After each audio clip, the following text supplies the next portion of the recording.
Hello and welcome to the Royal Central podcast from royalcentral.co.uk. I'm Lydia Starbuck, the Associate Editor. And I'm Brittany Barcher, the Deputy Editor. And this is our podcast looking back at the royal year of 2020 and what a year it's been for all the reasons we never thought of this time last year. We could never have imagined 12 months ago that we would be looking back on a year like this. And I know it's been the same for everyone around the world, the most challenging year many of us can remember for a long, long time. So we're going to have a chat about how it's affected royal life, because it really has affected royal life, hasn't it? Oh, definitely. I remember back in January we were writing an article of what we hoped to see in 2020 and what we thought we'd see, and all of that just went completely out the window because of the pandemic. So I'm kind of afraid to make predictions for 2021 because I don't know what the pandemic's going to do. We will all be a lot more cautious, won't we? Because like you say, this time last year we were just kind of like, oh, will we get royal babies? Will we get royal weddings? You know, we were looking ahead to Beatrice's wedding, which of course did go ahead, but in a completely different way because of the pandemic. And the change came very early on in 2020, didn't it? At January, we probably were all getting on with things. By February, it was kind of creeping to everyone's consciousness. Of course, from March of this year, the royal diary has changed completely. And it kind of started, didn't it, in Sweden, because although Sweden's been criticised on a global scale, and in the last few days the King of Sweden's even criticised his own government for their handling of the pandemic, the Swedish royal family were one of the first to start cutting engagements. They had a big gala dinner, didn't they, scheduled for the beginning of March, which was stopped because of the pandemic. Mm-hmm. Yeah, they from very early on, they scaled back what they were going to do. They did a lot of online video chatting, and once things got really bad, the King and Queen went into quarantine. I won't say quarantine. They went into isolation, and everything really just fell to Crown Princess Victoria and her husband Prince Daniel for months.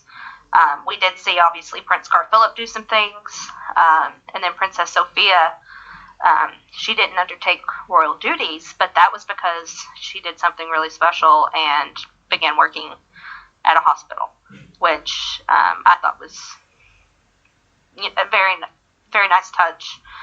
You don't really see that happening from many other royals. And then it turns out, that she continued doing that in the fall, and now she's pregnant with her third child, and we're all happy about that. But they worked hard, and then Princess Madeline, who lives here in the United States, she's not been able to go home for anything. She wasn't able to celebrate Victoria Dagen with her sister, National Day, anything. And she recently made a post on Instagram that said that her heart was in Sweden and she hated that she wasn't able to come home. Her children and her, they've not seen their grandparents in about a year. And that has to be hard. I think that's hard for not just them, but every family across the world, being separated from their parents, their grandparents, and whatnot. We're all in this together, struggling and trying to get by. And that's what the royals have kind of reflected. And that's been one of the challenges of 2020 for royal families across the continent, hasn't it? Because as you said, life has been affected in very dramatic ways for everybody. Everybody is facing challenges they could never have imagined even a few months ago.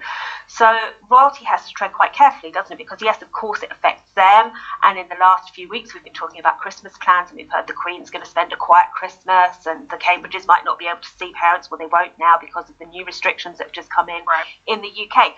But the royals have to be very careful that they reflect that it's happening to everybody else, don't they? And it was a very dramatic change that every royal family faced from about March onwards, because as you mentioned, older members of royal families had to go into quarantine. Suddenly, many of the monarchs of the continent had to isolate for their own health protection, and the whole royal diary changed, didn't it?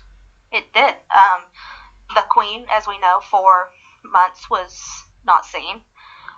The Cambridges really stepped up because Prince Charles and the Duchess of Cornwall are in their 70s, so they're still at that age that is in the risk group.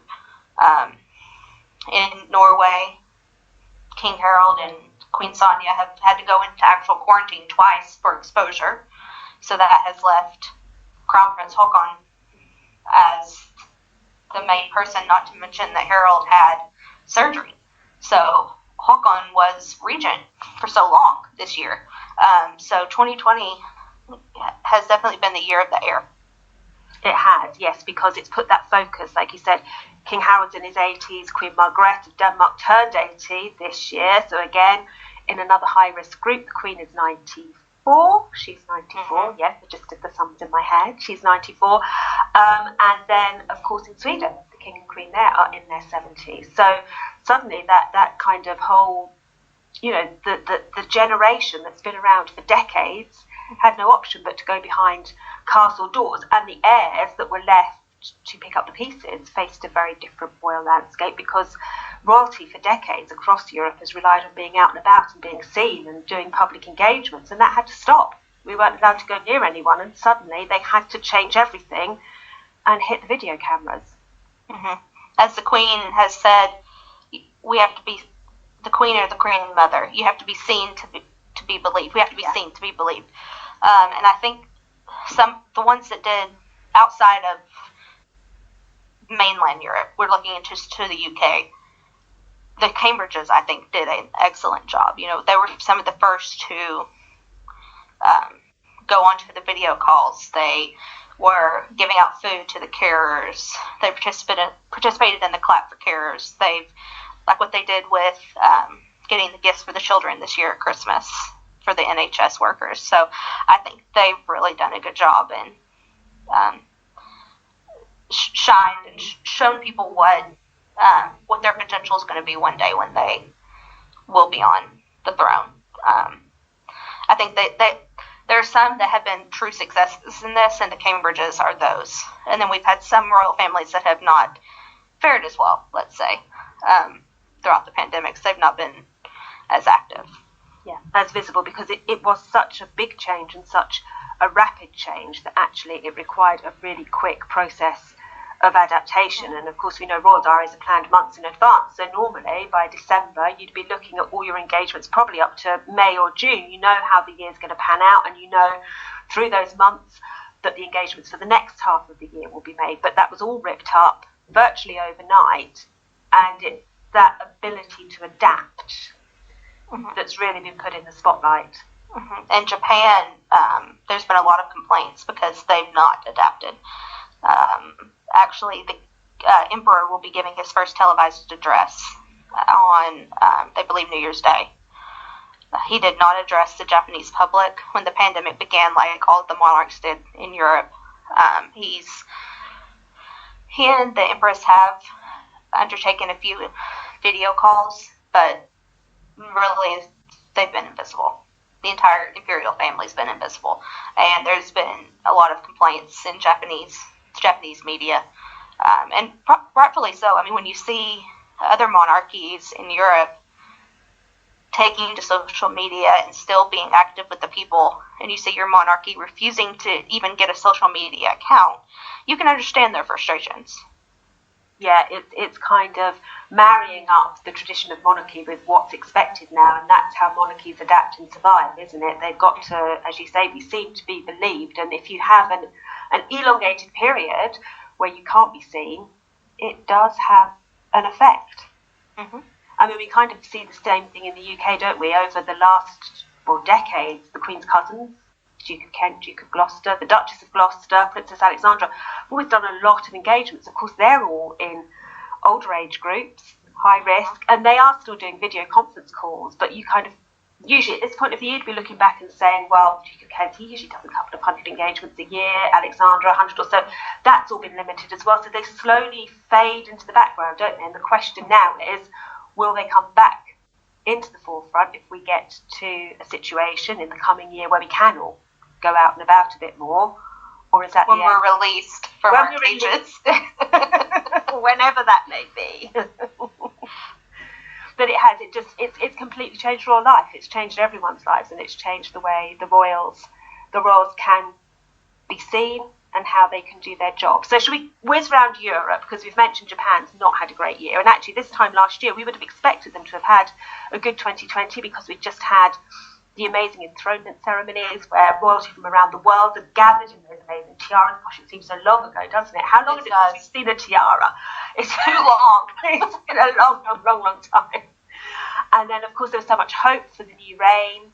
And there was to be a state visit to the UK in the spring of 2020. And you would have expected this to have been a really good year for the Imperial House of Japan. But as you said, they're being criticised for being invisible. There's more criticism that nothing has been done about the succession. So at the moment, the Emperor's only child, no succession rights. She's just floating around in the garden, posing for nice birthday photos, but facing criticism over that. Whereas royal houses in Europe that you might have thought would have a trickier 2020 have actually flourished.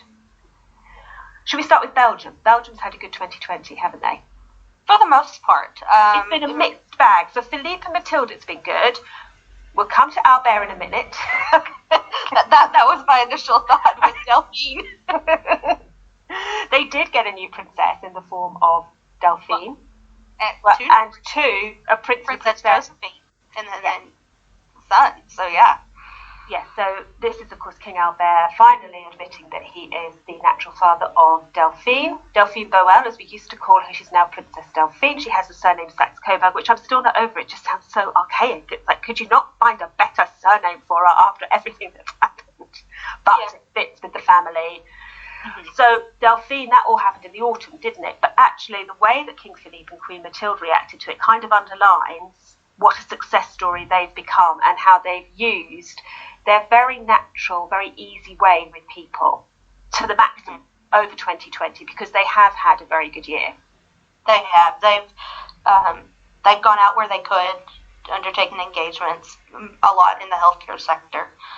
Their eldest daughter, the Duchess of Brabant, who will be one day the Queen there in Belgium, has gone into her military training.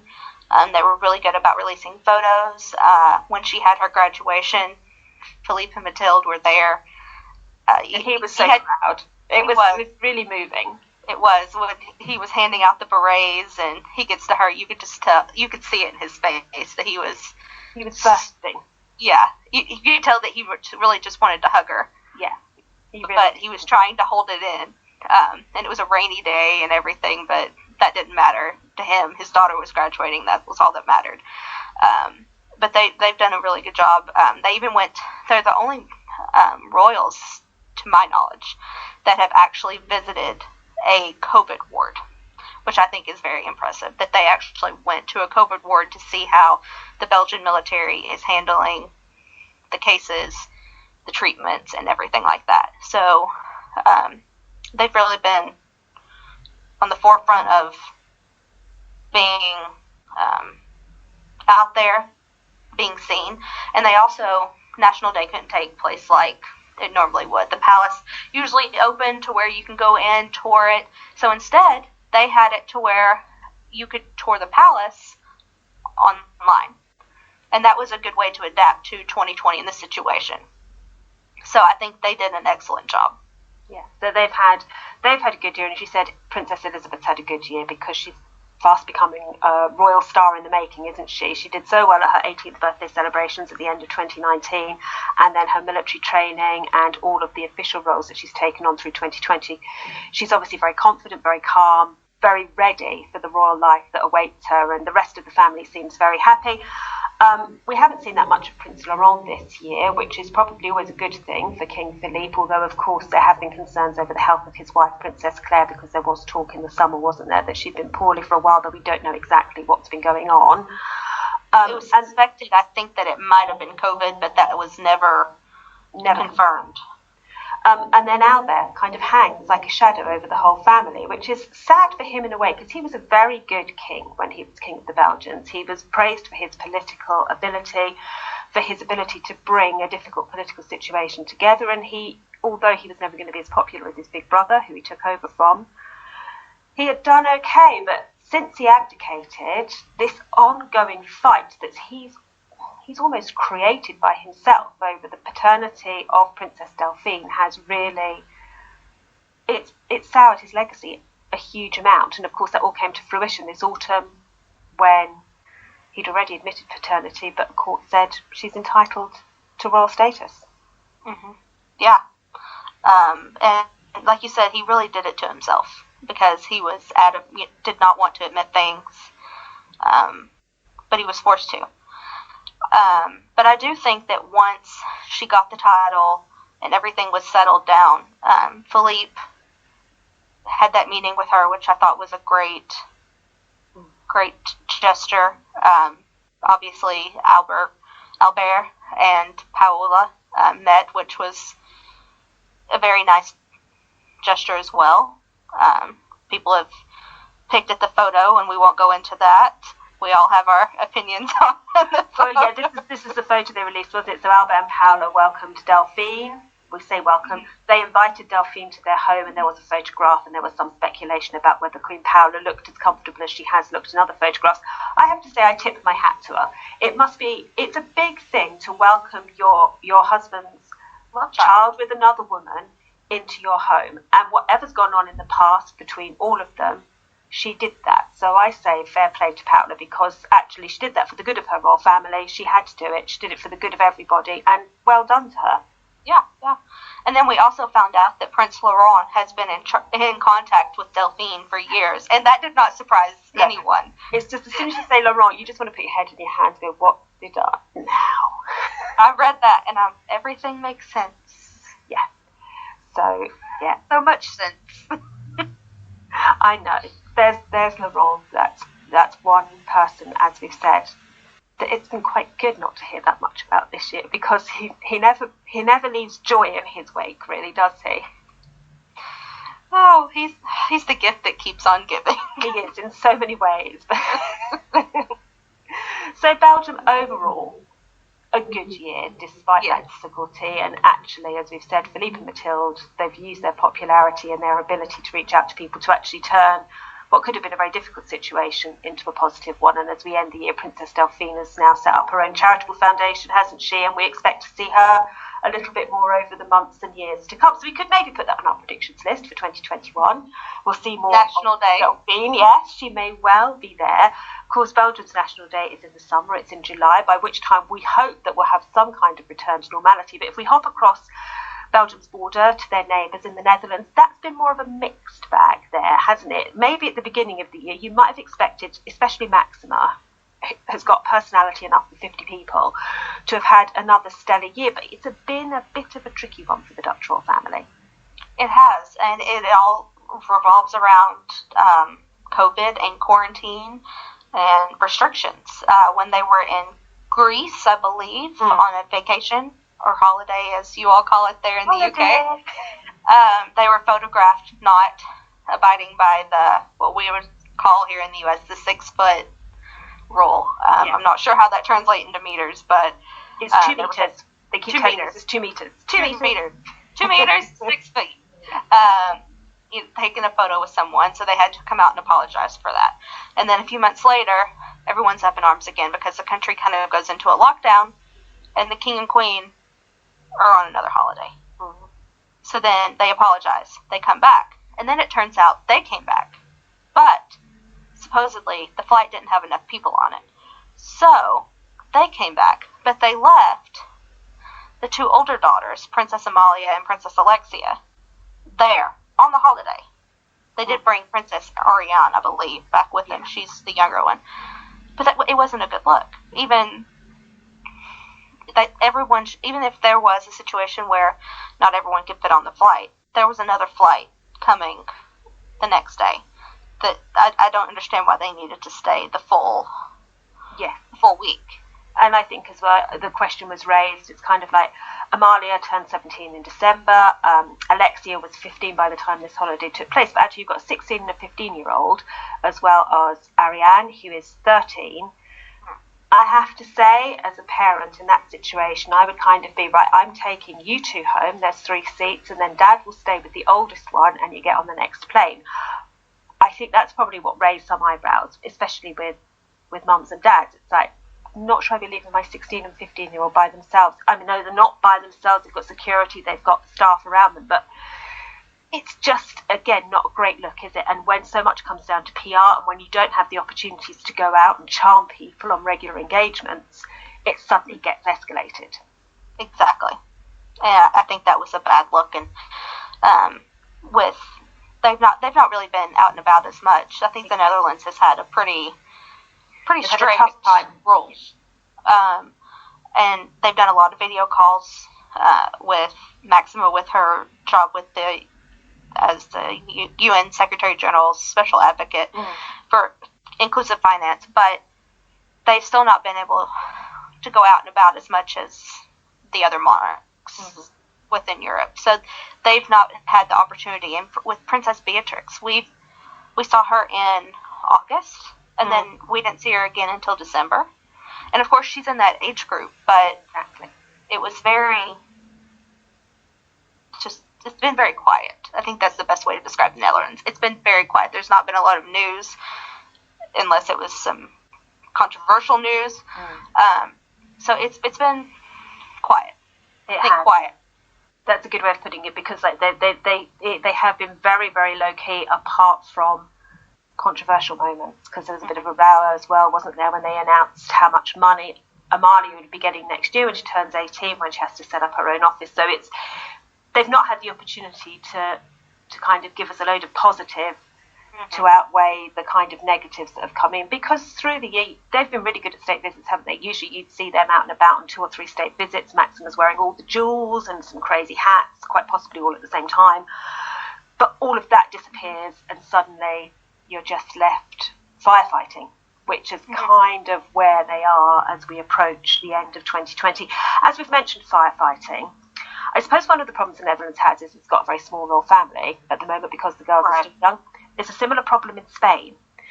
Really, you've only got King Felipe and Queen Letizia, but that's the least of their problems. We mentioned firefighting. I don't know if that does justice. I think that's putting it. Have had. Fuego. It's an inferno. The bells are ringing really, really loudly, and no one quite knows how to get out of the burning building. I can't even imagine what goes on in Palacio de Zarzuela. I mean, you cannot blame Queen Letizia for going on a trip to Honduras. She needed out of Spain for just a couple of days. I mean, get her head showered. Yeah, Juan Carlos. Yes, it has been. Well, where do we start? I mean, we say at the end of every year it's been a difficult year for the Spanish royal family. They'll be hoping for better times in the year to come. It's never been truer this year. I don't know if they're going to get their better times, because really, even since before the pandemic started, the big issue for the Spanish royal family has been, as you said, King Juan Carlos, the allegations over his, what's delicately described as financial irregularities. I mean, there's so much going on there. There are so many different claims and allegations, all of which he denies. No charges have been pressed. We have to say all of that at the very beginning. But if just look at the damage it's done to the image of the royal family, that's immense. It goes all the way back to just before lockdown hit Spain in March of 2020. Felipe renounced his personal inheritance from his father. He cut his father's allowances. And that was the good bit. It got so much worse after that. If only it had stopped there. It didn't. It was like someone said, vamos, vamos, vamos. Actually, that's what Juan Carlos said as he left the UK. Vamos, vamos, vamos. He did. Get out. It just kept on growing and growing in intensity. So we had that move in March. Of course, Spain went into a very severe lockdown. It was a country, one of the countries in Europe most heavily affected by coronavirus, especially in the first wave. It had an absolutely terrible time.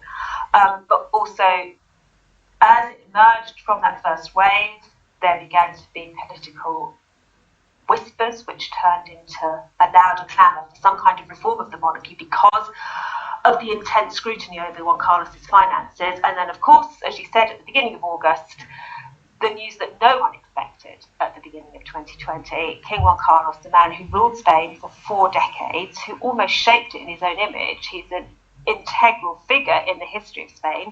He brought in democracy after a fascist dictator. And then on August the 3rd, we found out he'd left, and he'd gone by the time they announced it. And it was a massive shock to Spain. I mean, it was just huge, wasn't it? He left. It was huge on an international scale, but in Spain, this man who had been so integral to the whole country, all these shadows over him, and he went. He was gone. And for 2 weeks, no one knew where he was. And then it turned out everything that has been going on with the financial situation has involved Saudi Arabia. Yes, so one of the big allegations involved the Middle East. Yeah, the Middle East. What's to say the Middle East? Yeah. Well, then it comes out that King Juan Carlos has decided that he will spend his time in Abu Dhabi, in the Middle East, which does not seem like the most. It's not a brilliant idea to go to the area that you are being accused of taking money from. I had thought maybe he had gone to somewhere in South America, Argentina, or maybe not Brazil, but Colombia, somewhere. But so many links between Spain and the Spanish-speaking parts of South America, and of course he's got a lot of links there. And there were rumours, weren't there, at the beginning he'd gone to Portugal, which is where his family lived in exile when he was a young child. But no, it was Abu Dhabi. Of all places. Yeah. We had to wonder what they were thinking with the UAE, but we will never know. We'll never know. He's still there at the moment. As December began, there were rumours, quite heavy rumours in the Spanish press, that he wanted to come back for Christmas. They've now been scotched, he said, because of the coronavirus pandemic, and he's 82 and he's been in extremely poor health on and off for a number of years. It wouldn't be safe for him to travel. But also he would be flying back into a turbulent political situation because Spain's government, which is a coalition between the socialist PSOE and the even more left-wing Podemos party, they have raised questions about the future of the monarchy. Podemos in particular, they've never made any secret of the fact they want a republic, and there has been a lot of pressure about changing the monarchy, changing its role, even questions about whether it can survive. So King Felipe's Christmas speech this year is going to be very interesting. We're doing a review of 2020, recording it just before the Christmas speeches are made, and of course everything could have changed by the end of the year. Exactly.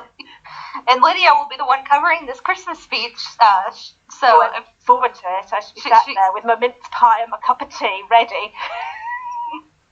And I will be watching too. We'll both be. Oh my goodness me. But there is a lot of pressure on Felipe in the Spanish press at the moment because the government minister at the end of kind of the last week of December, or the middle week of December, said they expected some kind of reference to Juan Carlos, and that Felipe had been a very rigorous, upstanding monarch, and they expected that to be reflected in his comments. So we will see. But yes, a difficult year, and one that promises to kind of be reflected in the year to come. We should say at this point that Felipe and Letizia did have a very successful summer. Once the first wave of the pandemic was over, they went on a mini tour all around Spain, didn't they? They visited every single part of the country, all the different autonomous regions, to show their support for the rebuild of the economy and of tourism, and that was very well received. Mm-hmm. Yes, it was. They were actually due for a state visit to the United States in April, but that had to be postponed as well. Every cloud. Everything's postponed. Everything's postponed. But yes, and the girls had a good year as well, didn't they? Leonor and Sophia have also seen their popularity increase. So yeah, not a great year. Shall we have a little chat about another monarch who's had a mixed bag of a year? Elizabeth II. She's ending on a more positive note than she began, because I suppose we have to come to one of the big royal stories of the year, and it was a big royal story before COVID was really in our consciousness. The Duke and Duchess of Sussex stepping back as senior royals obviously changed the landscape of the British royal family hugely. Mm-hmm. Definitely.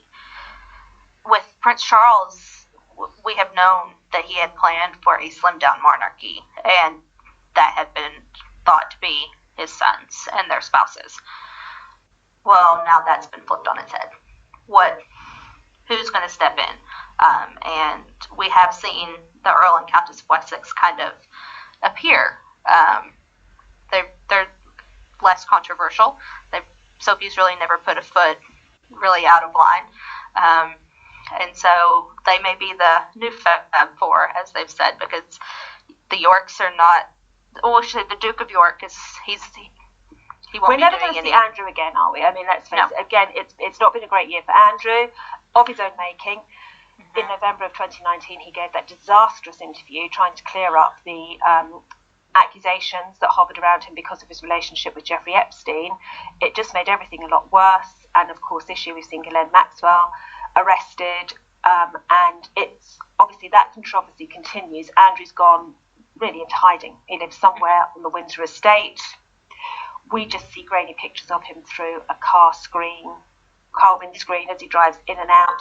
We didn't even see a photograph of him at his daughter's wedding. So he's been completely shoved out of the spotlight. So it does mean, really, it's down to Edward and Sophie, doesn't it? Because Anne does her own thing. I mean, she must be fuming. I know she loves being out and about, and it has been a really, really difficult year for her. She find it intensely frustrating, something she reflected when she gave that interview for her 70th birthday, how frustrating it was not to be out and about doing her job, the job that she's very good at. But looking to the future, she did turn 70 this year, and Charles needs slightly younger people to take on the mantle, doesn't he? And that's where Edward and Sophie come in, because there is that gap with the Sussexes going.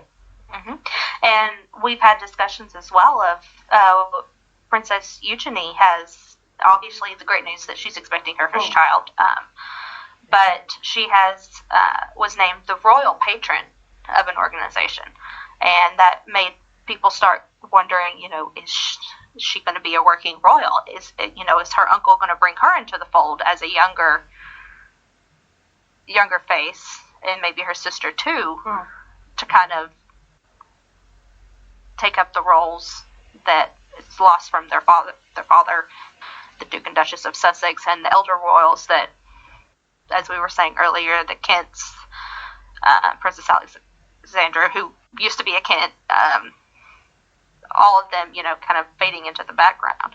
So, will we see the York girls finally stepping into the spotlight?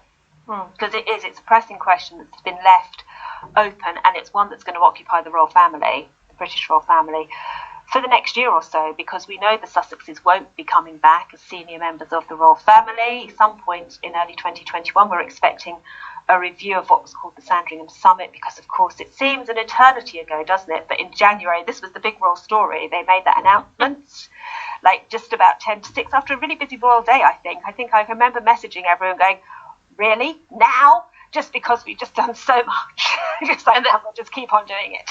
Yeah, I don't think we had much sleep that night. It was just a bam. It was just so much going on. But then, of course, there was the world watching Sandringham and what's going to happen and all this speculation. Of course, it was all dealt with in the end in a very low-key way. The Queen issued her statement showing her support for Harry and Meghan, but they would step back, and Harry lost his military appointments and they're not to use the royal title. But they have gone to America. They're now established quite happily in a family home. And we've just seen in recent days Archewell, their foundation, make its first announcement about what it will be doing in the future.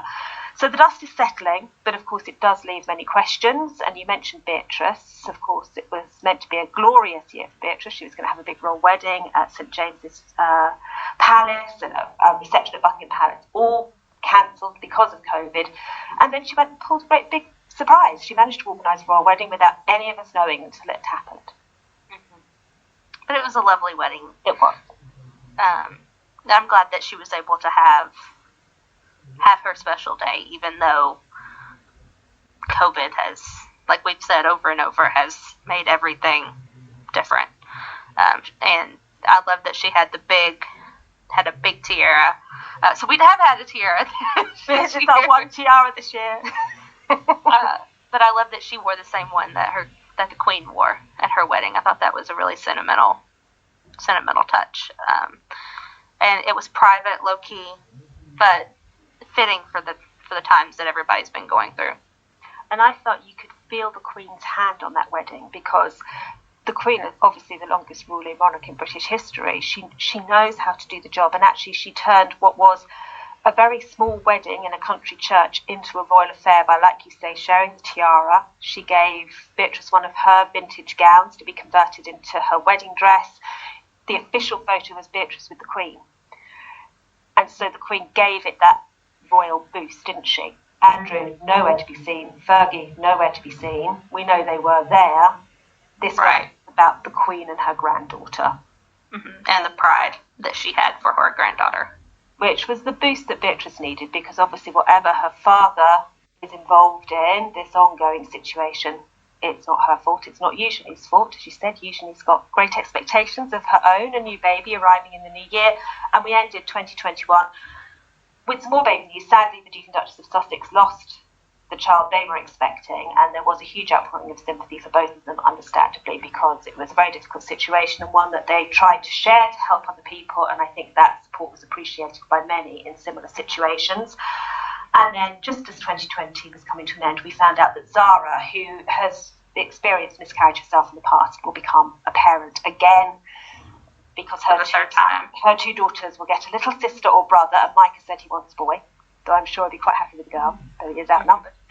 And that, again, that means the Queen will get 2 more grandchildren, at least in 2021. And I think she's, the more the merrier. She seems to be a very family-oriented woman, so I think she'll be very happy to have 2 new members of the family, and Prince Philip as well. And it'll help put some of the controversies, because it's been a mixed bag. I think looking at it, the House of Windsor ends on a higher note than it began 2020. There was a bit of controversy in the autumn. The Series 4 of The Crown came out, and some people thought it was real. Personally, my opinion, that, you know what, if you need someone to tell you a drama isn't real life, I don't know why you're being allowed to plug a TV in by yourself. However, I understand. You just kind of think, really? It's like, it's not even Prince Charles. Why do you think all of this is true? But, you know, obviously there's controversy about the way that Charles, Camilla and Diana's relationship was represented in that programme. Charles has had he's been more high profile towards the end of the year. Of course, he had COVID, he was poorly, he was in isolation. They went to live in Scotland, didn't they? So as we head into a new year, you can feel the pieces moving on the board, can't you, with the Windsors? There's change afoot. If we hop over to your favourite monarchies, Norway, Denmark, and of course, what's the other one, Bethany? Oh, Sweden. Yeah, you quite like Sweden, don't you? just a little. I like my Scandinavian monarchies. Teeny tiny bit. As you said, in those 3 countries, the focus this year has been on the next generation. So on Crown Princess Victoria, who's in her early 40s, on Crown Prince Frederick in his early 50s, and on Haakon, who's kind of in that middling, he's born in the same year as me, that kind of middling 40-ish period where no one really cares about you, except they care about him because he's going to be the King of Norway one day. But it's been a year where they've led their monarchies more than ever before, hasn't it? Because Queen Margaret, we were going to get all the tiaras.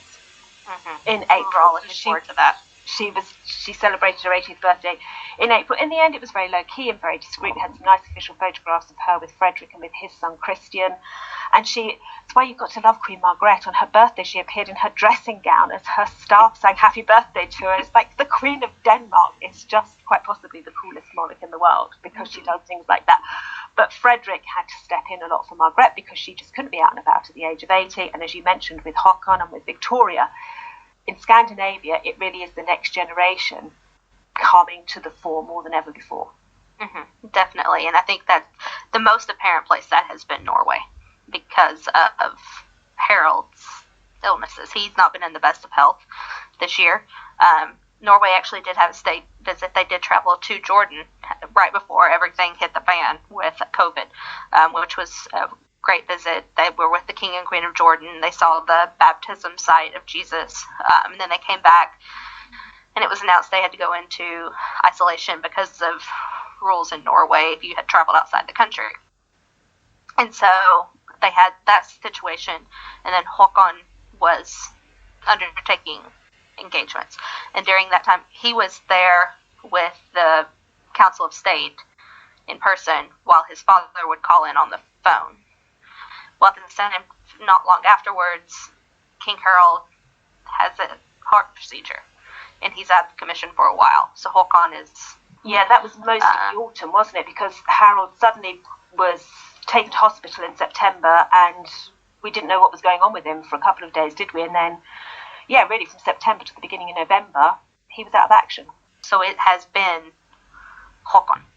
He hasn't, of course, he's had her support behind the scenes, but because she has pulmonary fibrosis with her breathing issues already, she couldn't be out and be exposed to COVID. So it's really been him. Whereas in Denmark, Frederick had Mary, who's helped him with different engagements and things. But Denmark also had health with Joachim. Marie and their family are currently living in Paris, but he had to have a brain operation.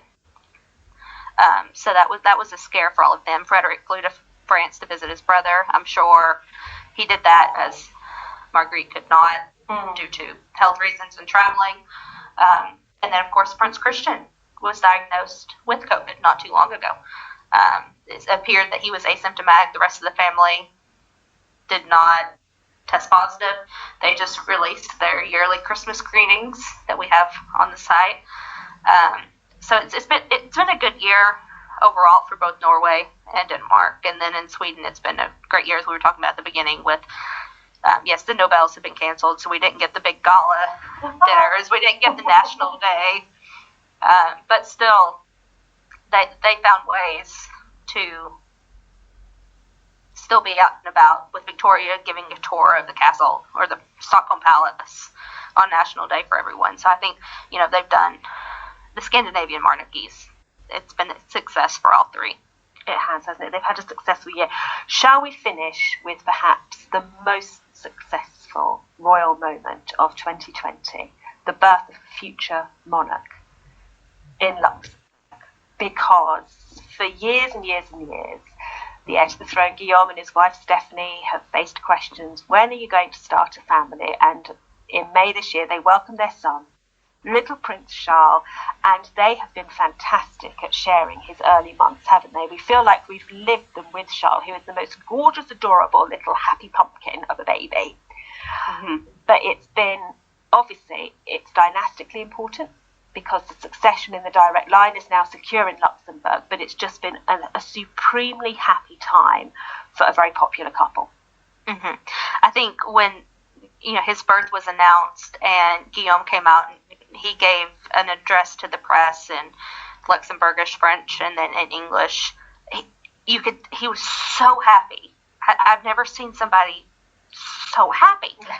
Like, he was almost jumping up and down as he's telling the press about the birth of his child. And you're just, as I was telling you earlier, I get so happy when I see pictures of them with that baby, because they just radiate joy.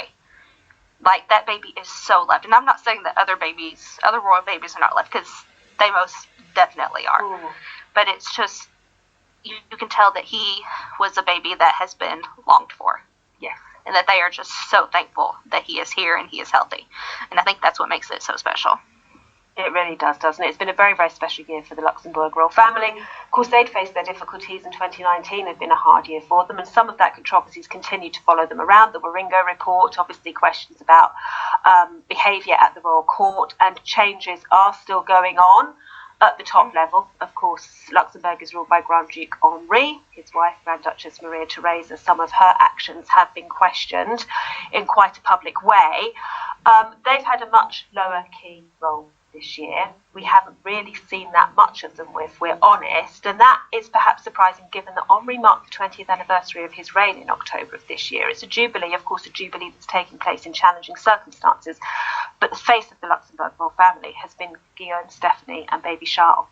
And I think a lot of that could be because of what happened last year.